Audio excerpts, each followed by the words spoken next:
Metal Eden is a game I went into with no expectations and came away pleasantly surprised. It didn't seem revolutionary, but I enjoyed my time enough. I get the impression people will look at this game a year from now and go, yeah, that was a good 7 out of 10 game. Hey, Derek here.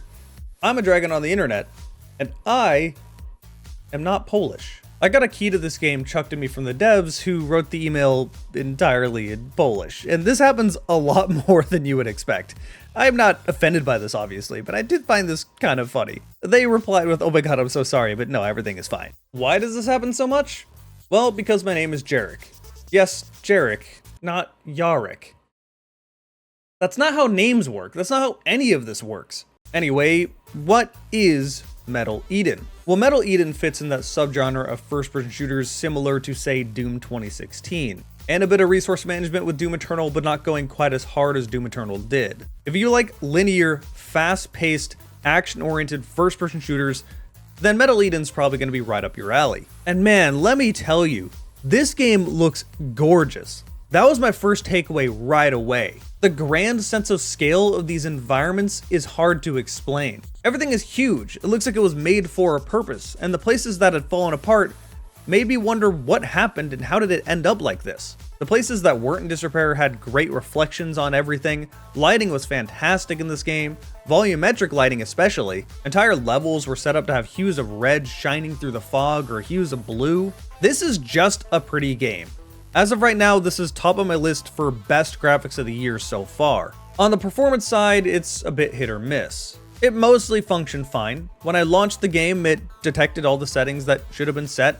Default FOV was nice. It seemed to correctly detect what my computer's settings were and set the settings for it to run best for me. But later on in the game, on some of the levels, I started getting some stuttering that was a little annoying.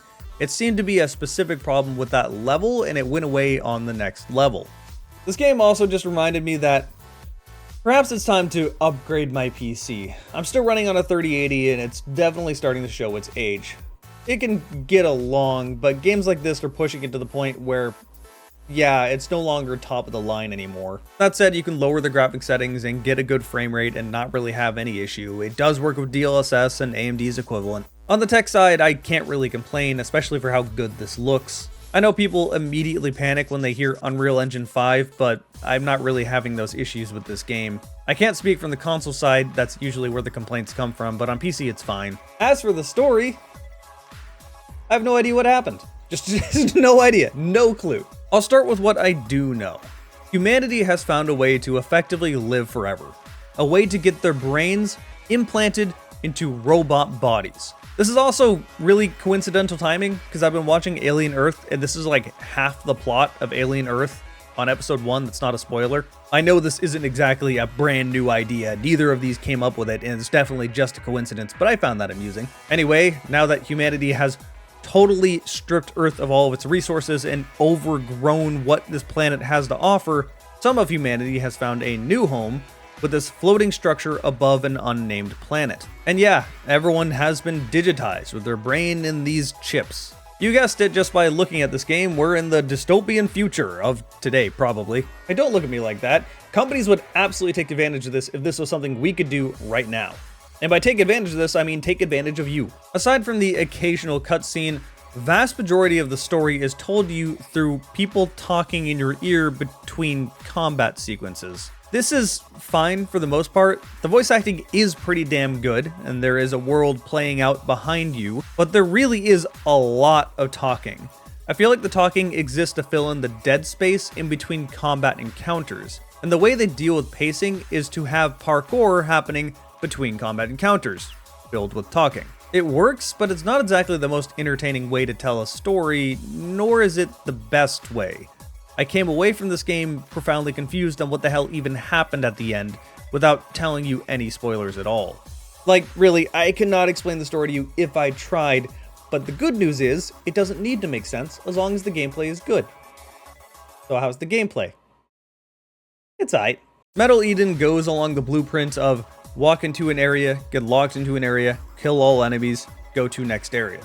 But it does enough with its mechanics to not feel like every other shooter ever. For starters, you are very capable in this game.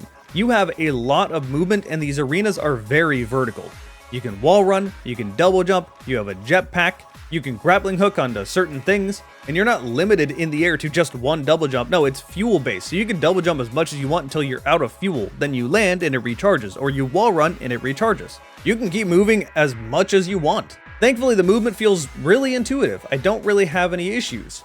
Occasionally, wall running wouldn't activate when I was too low on the wall, but once you get a feel for it, yeah, this is pretty damn natural. The way the double jump jetpack thing kind of worked sort of felt similar to Titanfall. It has that pull your vision downward slightly as you jump. Again, it feels very natural. I really did like the movement in this game. But the actual combat itself is much more similar to that of Doom.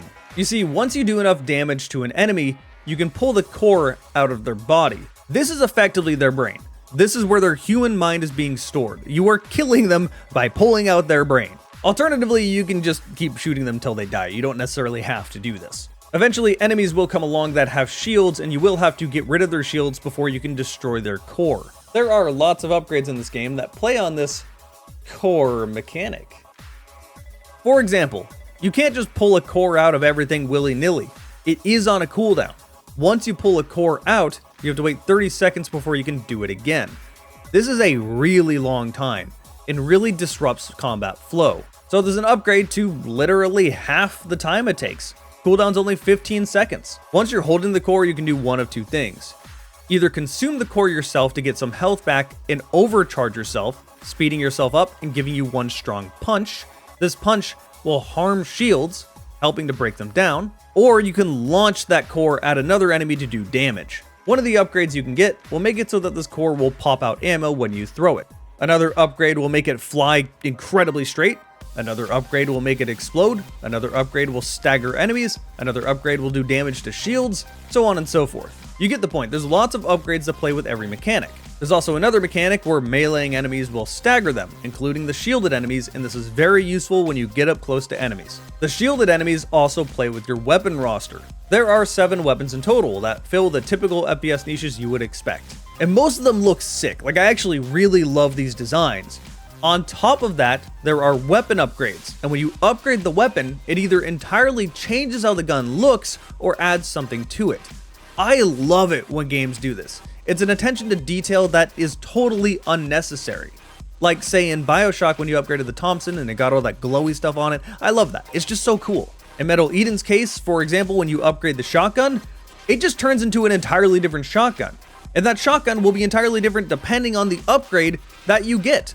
Yes, each upgrade has a totally different look for that shotgun. This is really cool stuff that, again, is just totally unnecessary. You didn't need to do this, but that's awesome and I love this. The guns themselves feel pretty powerful, they sound loud, I really don't have any complaints about them, except for their balance. Remember when I said certain enemies have shields? Well, you'll get an energy weapon at some point, and this does more damage to shields, but less damage to health. So we're going full Halo with this idea.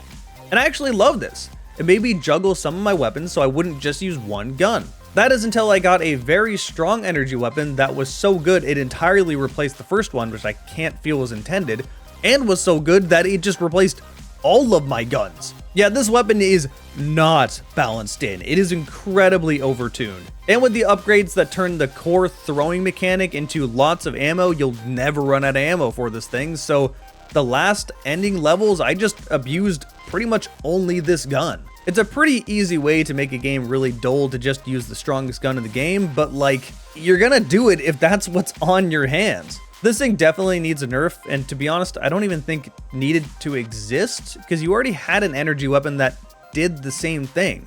They both serve the same purpose. So why is this even here? A very similar thing can be said about some of the other weapons, like the starting weapon you get is an automatic SMG thing that never runs out of ammo but can overheat. You can upgrade it to make it stronger, but eventually you'll get an SMG that just fills the same role and replaces it, so why bother? This is by far my biggest complaint with the game, because the weapon roster felt really good until I got that last gun, and then it trivialized the entire combat flow. Everything was super easy, and this gun it really needs to be nerfed. This is where I would quote the Doom devs by saying, you control the buttons you press, but we know gamers are going to go to the path of least resistance. If they have something overpowered, they will use it. Unfortunately, this also tends to make the game really boring, so yeah, keep that in mind. I would not be surprised if they release a patch relatively soon and tone this thing down. Especially since even though the game says energy weapons don't do much health damage, they certainly seem to kill pretty good for not doing much health damage. Like, I eventually realized I didn't have to swap off the energy weapon to my shotgun or whatever when I wanted to kill something. It was just easier to keep shooting with the energy weapon, and I wasn't running out of ammo anyway. Really solid concept, but the execution could use a little bit of work. Something, thankfully, that can be easily patched in. The other trick of this game's sleeve to kind of break up combat and not make it feel so monotonous is the ability to go full Samus and roll into a ball. Yeah, in some of these larger levels, you can swap back and forth between this form as much as you want to. And while you're in this ball, you can either electrocute people or shoot rockets at them. It's an amusing divergence, but it's not particularly deep. You're not going to be getting any upgrades for it. The gameplay path isn't changing in any way whatsoever, but it's a welcome divergence from the typical gameplay. So, how do I feel about Metal Eden? Well, it's a pretty solid title that is a little rough around the edges. It has some tech issues while mostly being fine. It looks gorgeous. The gameplay itself could be patched up a little bit, but isn't unplayable, and in fact is better than a lot of shooters I've played. It's not revolutionary, but it doesn't have to be. It's good for what it is. It's only $40. I imagine it's well worth it once it goes on sale. Yeah, I mean, I could recommend it if you're looking for a first-person shooter to waste some time. Took me about 5 hours, and if you got it on sale, I'd say that would be about worth it. It's one of those games that'll probably pop up in a in defense of 7 out of 10 games you'll see 2 years from now. It comes from the same dev that made Ruiner, and yeah, I can definitely see that. Yeah, I'm a little mixed, as you can tell, but I overall enjoyed my experience. Hey, huge thanks to my YouTube members. These guys support this channel and get to see all of my videos early. If you want to join them, I do keep it cheap. I'd like to give back to these guys as much as I can. They do support me in ways that help pay my bills, and that really helps me. I can't understate how much that helps. It means a lot. If you want to support me just by existing on YouTube, then check out these videos here. Here's a whole playlist of videos just like this one. There's a recommended one. You can subscribe here if you want to just watch my videos normally, and check back here every Friday at 7 in the morning Pacific Standard Time. That's when I post. Also, I stream to Twitch. I'm going to put that here too. Stream at least once a week. Thank you guys for watching. I'll see you next time.